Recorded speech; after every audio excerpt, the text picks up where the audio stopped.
السلام علیکم ورحمۃ اللہ وبرکاتہ۔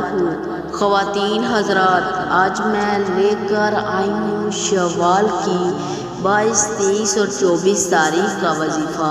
یہ 3 دن میں جو عمل میں بتا رہی ہوں، یہ عمل میرے بتائے گئے طریقے کے مطابق کر لیں گے تو انشاءاللہ ہر کام میں کامیابی ملے گی۔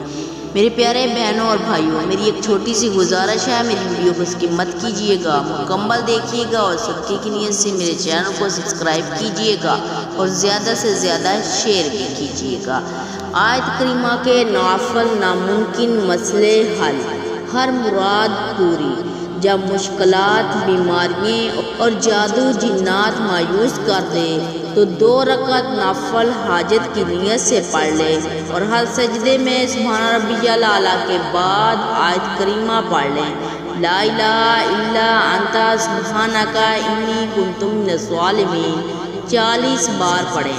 نفل پڑھنے کے بعد 300 بار آیت کریمہ پھر پڑھ لیں، لا الہ الا انت سبحانک انی کنت من الظالمین، اور پھر 10 منٹ خوب گڑ گڑا کر اللہ رب العزت سے دعا کریں۔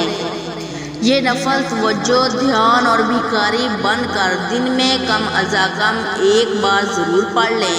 یہ شوال کی 22، 23 اور 24 تاریخ۔ انشاءاللہ ان دنوں میں آپ یہ عمل کریں گے، آپ کی جو بھی مراد ہوگی وہ پوری ہو جائے گی۔ کسی بھی مقصد کے لیے اس عمل کو کر سکتے ہیں۔ یہ بہت ہی پاورفل اور زبردست عمل ہے۔ میں امید کرتی ہوں کہ میری آج کی ویڈیو آپ کو اچھی لگی ہوگی۔ اس کو زیادہ سے زیادہ شیئر کریں اور میرے چینل کو سبسکرائب کریں کیونکہ نئی آنے والی ویڈیو کا نوٹیفیکیشن برائے وقت آپ کے پاس پہنچ سکے۔ جزاک اللہ خیرہ۔